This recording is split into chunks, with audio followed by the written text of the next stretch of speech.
Hello everyone, आप सभी लोग कैसे हैं। आई होप कि आप लोग बहुत अच्छे होंगे, स्वस्थ होंगे, मस्त होंगे, पढ़ाई अच्छे से कर रहे होंगे। दोस्तों, ठंडी बहुत ज़्यादा बढ़ गई है तो ठंडों से बचाव करिएगा। चाहे थोड़ी पढ़ाई कम करिए, लेकिन ठंडी से बचाव बहुत ज़रूरी है क्योंकि आपका स्वस्थ रहना सबसे ज़रूरी है। अगर आप स्वस्थ हैं तभी कोई कार्य कर सकते हैं। तो आप चाहे थोड़ी सी पढ़ाई कम करें, लेकिन अच्छे से अपने आप को सुरक्षित रखें और ठंडी से बचाव करते रहें। स्वास्थ्य ही धन है। जो आप स्वस्थ हैं, जो पल आप जी रहे हैं उसको अच्छे से एंजॉय करके जिए और मस्ती के साथ जिए। जिंदगी है जो पल दो पल का शायर हूँ, फिर पल दो पल मेरी कहानी है, वही हाल है। लेकिन जिंदगी को अच्छे से एंजॉय करके जिए भाई। कोई स्ट्रेस नहीं लेना, कोई तनाव नहीं लेना है, किसी प्रकार से अपने जिंदगी को कोई तकलीफ नहीं देनी है। आप जिस जोन में हैं उस जोन में अच्छे से जिंदगी को जी लीजिए और तैयारी को एंजॉय के साथ तैयारी करिए, पढ़ाई को एंजॉय करिए, ना कि दबाव के साथ, स्ट्रेस के साथ पढ़ाई करें। मैं यही कहूँगा कि आप सभी लोग अपना ध्यान रखते हुए अपनी पढ़ाई पर फोकस करते रहें और पढ़ाई करेंगे तभी आगे बढ़ेंगे। वो भी है, बिना पढ़ाई किए वाले भी लोग आगे बढ़ते हैं, ऐसा मेरा कोई इंटेंशन नहीं है कुछ दूसरा कहने का। लेकिन स्वास्थ्य स्वस्थ रहना हर व्यक्ति का बहुत जरूरी है। अगर हर व्यक्ति स्वस्थ है तो आप किसी भी कार्य करेंगे या किसी कार्य को करने जाएंगे तो आप पूर्ण रूप से करेंगे। बड़ा बहुत मन लगेगा आपको काम करने में और आपको बेहद और अपार सफलताएं मिलेंगी जिसकी आप कल्पना नहीं कर पाएंगे। तो सबसे पहले आपका स्वस्थ रहना जरूरी है। स्वस्थ अगर आपका स्वस्थ शरीर है तो स्वस्थ शरीर में स्वस्थ मस्तिष्क का विकास होता है, यानी कि स्वस्थ ब्रेन का विकास होता है। जो आपका ब्रेन अच्छा है, स्वस्थ शरीर है, तो आप हर कार्य को बहुत अच्छे से करेंगे। इसीलिए मैं कहता हूँ दोस्तों, आप अपने स्वास्थ्य का ध्यान बहुत जरूरी है रखना। हमारी पिछली कक्षाओं में हमने उत्तर प्रदेश का आधुनिक भारत का आधुनिक इतिहास पढ़ा था। उत्तर प्रदेश का आधुनिक इतिहास। हम इस क्लास में हम उत्तर प्रदेश के आधुनिक इतिहास में उसी क्रम में जहां हम छोड़े थे उसी क्रम में हम आज आगे बढ़ते हैं और हम पढ़ेंगे उत्तर प्रदेश में आधुनिक इतिहास। और उत्तर प्रदेश में 1857 क्रांति के बाद परिवर्तन। हमने 1857 में क्रांति से उत्तर प्रदेश में कहाँ कहाँ क्रांतियां हुई, कौन सा क्रांति, कौन सा विद्रोह कहाँ पे हुआ, उसकी बात किए थे हम आज अपने इस क्लास में कि जो क्रांति हुई उसके बाद क्या परिवर्तन हुआ, कैसे हुआ, हम आज उसको पढ़ेंगे। लेकिन ये हमारी क्लास जो है उत्तर प्रदेश होमगार्ड के लिए चल रही है और ये उसमें जो उत्तर प्रदेश होमगार्ड का सिलेबस है उसमें सबसे पहले मैंने यूपी स्पेशल पढ़ाना शुरू किया दोस्तों, ताकि आप कोई भी यूपी के एग्जाम देने जा रहे हैं तो आपकी परीक्षा जो है बहुत अच्छी हो और मेरी क्लास आपकी परीक्षा के लिए बहुत महत्वपूर्ण साबित हो। इसलिए हमने यूपी स्पेशल को पहले ही कंप्लीट करवाने की कोशिश की है। पूरा कंप्लीट कर देंगे, बहुत जल्दी हम यूपी स्पेशल कंप्लीट करेंगे। ए टू जेड कुछ छोड़ेंगे नहीं यूपी के बारे में हम। और जो आपके परीक्षाओं में आप परीक्षा देके जब आप निकलेंगे, मेरी क्लास देख के जाएंगे एक से दो बार, तो आप परीक्षा देकर जब निकलेंगे तो आपको फील होगा कि सर ने बहुत अच्छा पढ़ाया था। आपकी मेरी क्लास से आपको बहुत हेल्प मिलने वाली है। तो आप सभी लोग अधिक से अधिक लोगों के पास शेयर कीजिए और क्लास में शुरू से अंत तक बने रहिए और यूपी होमगार्ड वाले बच्चे अब तैयारी शुरू कर दें। बाकी हम आज पढ़ाते हैं, उसके बाद फिर अभी थोड़ा और बात करते हैं।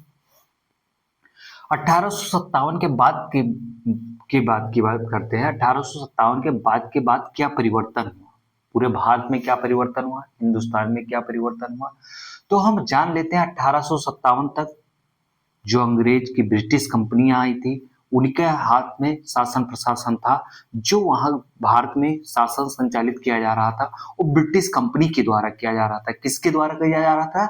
ब्रिटिश कंपनी के द्वारा। कब तक? 1857 तक। 1857 की जैसे क्रांति होती है, फिर ब्रिटेन की महारानी जो है, महारानी विक्टोरिया, भारत के दौरे पे आती हैं और वो एक भव्य दरबार का आयोजन होता है। उस दरबार का आयोजन आपके इलाहाबाद वर्तमान नाम प्रयागराज में किया जाता है। और यहीं पे तो उस समय भारत का जो गवर्नर जनरल होता है वो लॉर्ड कैनिंग होता है। लॉर्ड कैनिंग ही आप अभी आगे पढ़ेंगे। लॉर्ड जो महारानी विक्टोरिया है उसके बाद क्या परिवर्तन हुआ, तो महारानी विक्टोरिया का भव्य स्वागत करता है लॉर्ड कैनिंग। कहाँ पे? इलाहाबाद में करता है, उसका नाम वर्तमान में प्रयागराज है।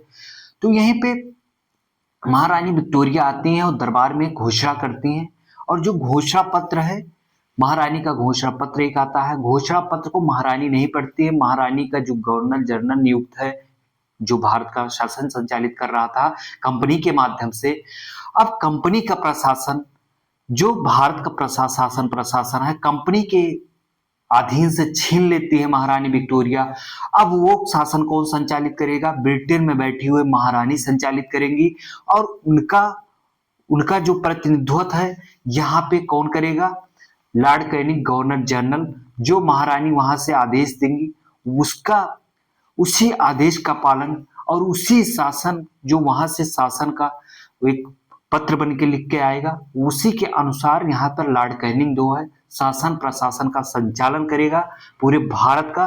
तो लॉर्ड कर्जन जो है वो अब गवर्नर से वायसराय बन जाता है। 1 नवंबर 1858 को जो इलाहाबाद में दरबार आयोजित किया जाता है, महारानी विक्टोरिया का घोषणा पत्र जो है कौन पढ़ता है? Lord Canning.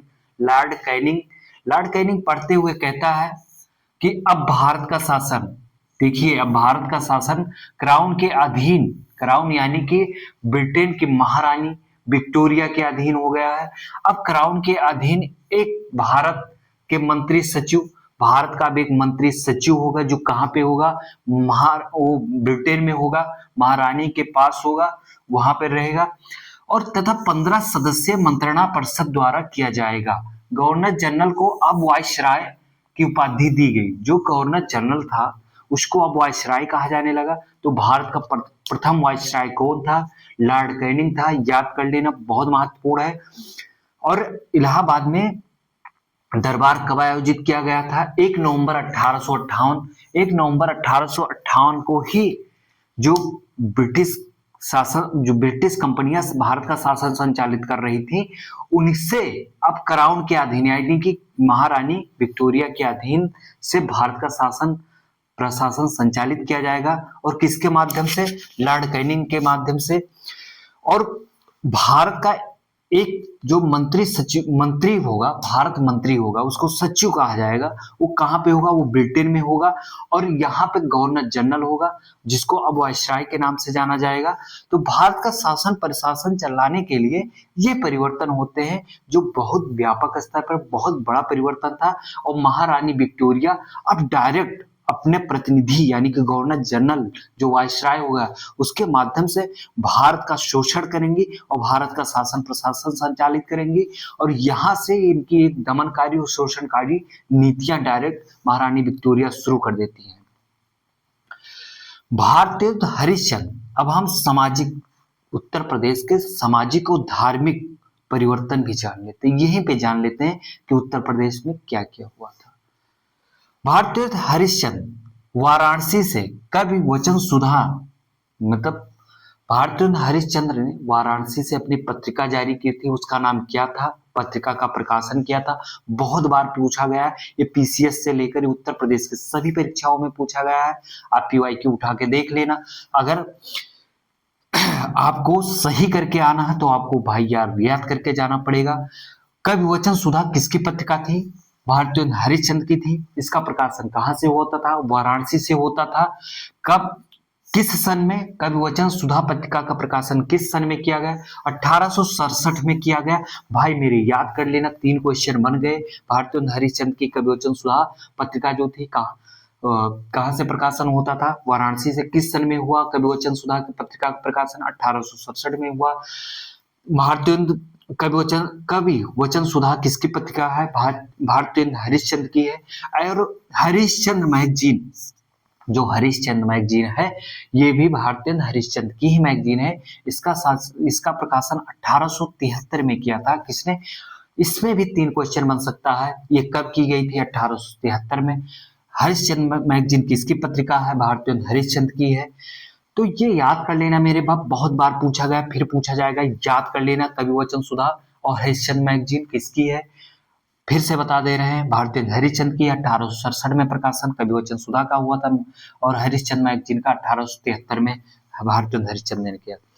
बालकृष्ण भट्ट जो लेखक थे। इनकी हिंदी प्रदीप पत्रिका थी जिसका प्रकाशन 1873 में हुआ था। फिर जान लेते हैं हम थोड़ा सा और। मोहम्मद कासिम ननौतबी, मोहम्मद कासिम ननौतबी और राशिद अहमद गंगोही। कौन? राशिद मोहम्मद नानौतबी और राशिद अहमद गंगोही ने 1866, कब? 1866 में देवबंद समाज की स्थापना की थी। किसने की थी? मोहम्मद कासिम नानौतबी और राशिद अहमद गंगोही ने 1866 में देवबंद समाज की स्थापना की थी। मेरे दोस्त, मेरे मित्र, याद करके जाना, ये सब पीवाईक्यू में पूछा गया। हम जो पढ़ा रहे हैं बहुत इंपॉर्टेंट फैक्ट पढ़ा रहे हैं जो आपके परीक्षा में सीधे सीधे फंसने वाले हैं। आप उत्तर प्रदेश के किसी भी परीक्षा में बैठने जा रहे हैं तो मेरे प्रश्न जो मैं क्वेश्चन पढ़ा रहा हूँ आपको, जो पढ़ा रहा हूँ, फैक्ट्स पढ़ा रहा हूँ, वो बहुत इंपॉर्टेंट है, आपके परीक्षा में सीधे सीधे फंसने वाला है। पढ़ लेंगे तो आपका सही हो जाएगा, टाइम से सिलेक्शन हो जाएगा, वरना आप अपना मानसिक प्रेशर, अपना फ्रस्ट्रेशन बढ़ाते रहना धीरे धीरे। यहीं से दारुल उल्म या देवबंद आंदोलन की शुरुआत हुई थी। कहां से हुई थी?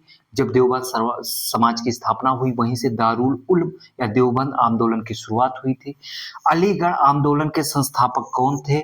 सर सैयद अहमद खां थे। सर सैयद अहमद खां जो थे, इनकी सर की उपाधि किसने दी थी? ब्रिटेन ने, ब्रिटिशों ने दी थी, ब्रिटिश के गवर्नरों ने दी थी इनको सर सैयद अहमद खां। इनको क्यों दी थी? क्योंकि ये पक्के अंग्रेज भक्त थे, क्योंकि ये पक्के अंग्रेज के भक्त थे। ये भाई हिंदुस्तान की आजादी के भी पक्ष में नहीं थे। जो आधुनिक परिवर्तन होना था, आधुनिक शिक्षा में परिवर्तन होना था, उस सब में योगदान दिया इन्होंने। लेकिन ये अंग्रेजों का सपोर्ट करते थे हमेशा, अंग्रेजों के प्रति इनकी निष्ठा थी। ठीक है, कौन? सर सैयद अहमद खान ने scientific society 1864, sir Syed Ahmed Khan ने साइंटिफिक सोसाइटी की स्थापना 1864 में की थी तथा अलीगढ़ मुस्लिम ओरिएंटल कॉलेज की स्थापना 1875 में की थी अलीगढ़ में। भैया मेरे, दोस्त मेरे, बहना मेरे, बहुत इंपॉर्टेंट है, बहुत इंपॉर्टेंट है। इसको मैं 100% पहले से लिख दे रहा हूं कि आपके परीक्षा में पूछा जाएगा कि अलीगढ़ मुस्लिम ओरिएंटल कॉलेज की स्थापना किसने की थी? सर सैयद अहमद खान ने की थी। या तो ये पूछा जाएगा, या तो आपके परीक्षा में ये कब स्थापना की गई थी? 1875 में की गई थी। इस दो में से कुछ तो छपने वाला है, ये भैया मेरे याद करके जाना। और साइंटिफिक सोसाइटी की स्थापना 1864 में की थी। तहजीब उल अलाक, तहजीब उल अलाक इनकी एक पत्रिका थी, तहजीब उल अलाक और राजभक्त मुसलमान नामक पत्रिकाएं किसने निकाली थी? सर सैयद अहमद खान ने निकाली थी। पूछा जाए अगर तहजीब उल अखलाक, भैया पीसीएस में बहुत बार पूछा गया है, आपकी यूपी के कई परीक्षाओं में, आप उठा के देख लीजिए पीवाईक्यू। आप लोग पीवाईक्यू देखते नहीं है, इसलिए आपको लग नहीं रहा होगा कि पूछा जाएगा। बता तो रहे, बहुत इंपॉर्टेंट है, पूछा जाएगा। सर तहजीब उल अखलाक तथा राजभक्त मुसलमान नामक पत्रिकाएं निकाली थी किसने? सर सैयद अहमद खान ने। एनी बेसेंट ने बनारस में 1858 में सेंट्रल हिंदू कॉलेज की स्थापना की थी। सेंट्रल हिंदू कॉलेज की स्थापना भैया इसी बार पूछा गया था आपके आरओ पेपर 2025 में जो हुआ था, 23 वाला पेपर, उसमें पूछा गया था सेंट्रल हिंदू कॉलेज की स्थापना किसने की थी? एनी बेसेंट ने की थी। भैया ऐसे ही क्वेश्चन आपके उत्तर प्रदेश में पूछे जाते हैं, तो पढ़ लीजिएगा, प्लीज पढ़ लेना, सिलेक्शन अगर चाहते हो तो। 1861 में शिवदयाल साहब ने, ये बहुत इंपॉर्टेंट है, 1861 में, कब? 1861 में शिवदयाल साहब ने कहां पे? आगरा में राधा स्वामी सत्संग की स्थापना की थी। जो राधा स्वामी सत्संग है लगभग हर डिस्ट्रिक्ट में होगा, आप लोग जानते होंगे, आप में से बहुत सारे दोस्त, बहना, भाई जुड़े होंगे इस सत्संग से, इस सत्संग के संस्था से आप लोग जुड़े होंगे, नहीं जुड़े होंगे तो पढ़ लेना। ये जो था, इसकी स्थापना 1861 में आगरा में किसने की थी? शिवदयाल ने की थी। स्वामी श्रद्धानंद, देख लीजिए, स्वामी श्रद्धानंद और मुंशीराम लेखराम ने हरिद्वार में गुरुकुल कांगड़ी की स्थापना की थी। यहाँ पे हमने हरिद्वार के गुरुकुल कांगड़ी की, हरिद्वार में जो गुरुकुल कांगड़ी की स्थापना हुई थी प्रथम, उसकी हम यहाँ पे इसलिए बता रहे हैं, जब ये स्थापना हुई थी तब उत्तराखंड उत्तर प्रदेश में था। तो आप सभी लोगों को क्वेश्चन पर विशेष ध्यान देना, बहुत अच्छे से पढ़ाई करना मेरे दोस्त। ये जितना मैंने पढ़ाया है इसको रट लेना, एक एक बार एक एक पॉइंट को, मेरे वीडियो को 1 से 2 बार अगर आप देखेंगे तो आपको लाइन बाय लाइन पूरा रट जाएगा, याद हो जाएगा। आपकी परीक्षाएं बहुत अच्छी होने वाली होंगी और आप सिलेक्शन बहुत जल्दी पाओगे। और अगर आप मिस कर रहे हो क्लास को तो भैया अपने आप को धोखा दे रहे हो। लेकिन एक बुक ले लीजिएगा, पढ़ते रहिए और ये क्लास देखते रहिए। और मेरे दोस्त, मैं बता रहा हूँ फिर, अपने स्वास्थ्य का ध्यान रखिए और बहुत अच्छे से लोगों के साथ मेल मिलाप के साथ जीवन जिए। ऐसा नहीं है मानसिक तनाव से 4 दिन की जिंदगी है, उसमें किसी से कोई मानसिक दबाव नहीं लेना है, किसी से भाई तू मैं नहीं करनी है, छोटी छोटी बातों से किसी से नाराज नहीं होना है। और सॉरी बोल देने में क्या जाता है यार। अगर आपके आत्मसम्मान पे कोई ठेस नहीं पहुंचा रहा है तो किसी से रिश्ता अपना मत बिगाड़िए। अगर आत्मसम्मान को कोई ठेस पहुंचा रहा है तो फिर आप उससे दूरी बना लें। लेकिन अगर थोड़ी छोटी छोटी बात है तो कंप्रोमाइज करिए, अपनी जिंदगी में सब लोग करते हैं, और अच्छे से जिंदगी जिए। और आजकल के सोशल मीडिया के जमाने में सोशल मीडिया पर रील देख के दूसरे की जिंदगी को खूब शानदार देख के ये मत सोचिए कि इनकी जिंदगी बहुत अच्छी है। अंदर से कौन व्यक्ति कितना दुखी है कितना सुखी है ये पैमाना सोशल मीडिया नहीं तय करता, ये उस व्यक्ति की अंतरात्मा और उसका दिल उसका मन तय करता है। तो इसलिए आप सभी लोग अपने आप को खुश रखें, हैप्पी रखें। कोई किसी को देखकर कंपेयर मत करिए अपने लाइफ में। आपको ईश्वर ने जो दिया है उसको समझ लीजिए पर्याप्त है। आपके पास जो है उसी में आपको जीना है, उसी में आपको एंजॉय करना पड़ेगा।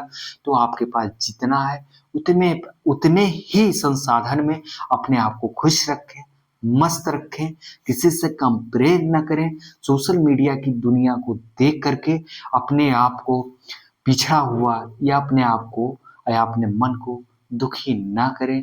पिछड़ा हुआ तो बिल्कुल ना समझे अपने आप को। आपको ईश्वर ने सबको बनाया है, सबके अंदर ये सारी चीजें एक ही जैसे दी हैं। तो सब लोग समान है मेरे भाइयों बहनों। अपने आप को मजबूत रखें, अपने आप को स्वस्थ रखें, मस्त रखें। किसी से मानसिक दबाव लेकर अपने आप को ना जिए, ना किसी को मानसिक दबाव दिए, ना दिखावे की जिंदगी जिए, ना सोशल मीडिया के देखकर अपने आप को भड़के, ना मन को परेशान होने दे। मन को कंट्रोल रखने का एक ही उपाय है, जो है पर्याप्त है, उतने ही संसाधन में अच्छे से मस्ती के साथ जीवन जीजिए। आज हमने थोड़ा सा ज्ञान इसलिए दे दिया क्योंकि मैं देख रहा हूँ आजकल लोग जो भी बात करता है मुझसे, मैं बाहर निकलता हूँ, मैं जिससे भी मिलता हूँ, वो लोग अपने आप में हर व्यक्ति बहुत दुखी है। क्यों दुखी है उसके पीछे सबसे बड़ा रीजन ये है, वो कंपेयर बहुत कर रहा है, जो है उसमें अपने आप को खुशी महसूस नहीं कर रहा है मेरे दोस्त। तो इसलिए अपने आप को खुशी महसूस करिए और आप सभी लोग खुश रहें, मस्त रहें, मस्ती के साथ पढ़ते रहें। और ऑल द बेस्ट आप सभी को जिंदगी में मस्ती से जीने के लिए। और स्क्रीनशॉट ले लीजिएगा। Thank you. जय हिंद।